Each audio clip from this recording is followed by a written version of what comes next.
Forget the 1 to 10 rating scale. I know the PSL scale was my first video, but in reality it really turns out it's only 3 tiers in real life. You are either unattractive, average, or attractive. After that it really comes down to preferences, types, and what demographic or type are you going for, and how can you niche down to that specific demographic, type, or crush to. Half the usually numbers don't even matter. Today, we're breaking human looks into just 3 objective tiers, where you really stand, and what it takes to move up. With each tier, I'm going to be going over how society and dating treats them on average in real life. So starting with the unattractive tier. PSL score, 1 to 3. Often overlooked, socially invisible in many group settings unless they have a standout skill, loud personality, or status. May experience subtle forms of look-based bias, fewer positive assumptions about competence, charisma, or leadership, and anything in general, really. Strangers may be less patient, less friendly, or more transactional in interactions. Media and marketing rarely represent this tier unless as comedic relief, before images, or niche characters. Dating. In person, attraction is non-existent, may be more likely to experience rejection before a conversation even begins. Sometimes targeted for settling relationships or used as rebound options, or after when they turn 30 or over with a kid, after racking up so many sexual partners. That's just low value, stay away from them. Often taken advantage of, and also can get falsely accused for harassment for little to no reason. If you do happen to be unattractive, you need to do your best to stay out of dating, away from women, and dedicated yourself to serious looks maxing, niche maxing, and improving your overall health. Next, the average tier. PSL 4 to 6. How society treats them. Treated neutrally. Neither overly advantaged nor disadvantaged by looks. Positive impressions rely on behavior, grooming, and social skill rather than instant facial appeal. More likely to blend in. Can go unnoticed in large groups unless they stand out through style or action. When well groomed, they may get some of the perks attractive people do, especially in casual settings. How dating treats them. In real life, this tier can still date successfully across all tiers depending on how well you play your cards right, how you carry yourself, and also what demographic you are going for. You still most likely will get rejected commonly, but you won't be treated as bad as the unattractive. Biggest opportunity. Improvements in physique, style, grooming, and photography can bump them into the attractive tier. Finally, attractive tier, PSL, over a 6+. Society can benefit from the halo effect.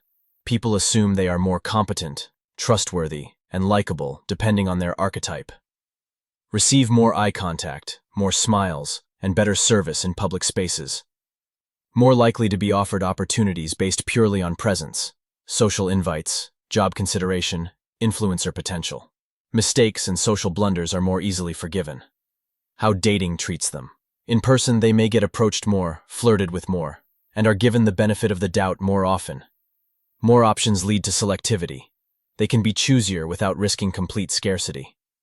May face more competition for long-term commitment. Others view them as high value, but short-term opportunities are abundant. Sue. Being attractive isn't one size fits all. How people see you depends on where you are, who you're around, and what archetype you fit into. Attractiveness isn't absolute. It's not just about your tier, it's about your phenotype and archetype, the natural look you project, and how it plays with age, culture, and what type of relationship and woman you're chasing. Let's break it down. Your phenotype and archetype is your visible package, face shape, bone structure, skin tone, and even hair type. Also whether you are full of youth or super rugged or a balanced appeal. It's why some guys naturally fit the pretty boy archetype. Lean face, sharp jawline, youthful vibe. Others fall into the hyper-masculine archetype, thick bones, broad frame, rugged features. And then there's the blend.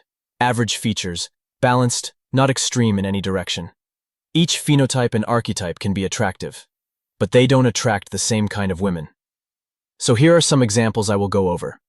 One example is you may be an attractive super hyper-masculine, with very built muscles, short hair, and tall height. But if you are wanting to go for a cute, innocent, fresh out of high school girl, you will most likely not appeal to her, especially in the West. Another example is that you are a very young, attractive, and youthful soft boy who lives in a rural setting, and you want to go for a very mature, strong farmer woman. Again, you most likely will not appeal to her. Another thing, you could be an attractive dude, but you may not be getting that much attention. It may be because your current phenotype and archetype may not be popular among your location, or the type of woman you are going for. Some girls and guys may have a specific type. Others may just like randoms things, or have a broader types but still typically within same or similar archetypes. In this video, I'm not going over the specifics. I'm just explaining that it's not an exact science on what type of guy or girl the opposite gender finds attractive.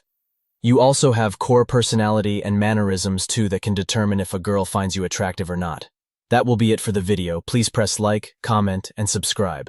Until then, I will see you then. Signing off.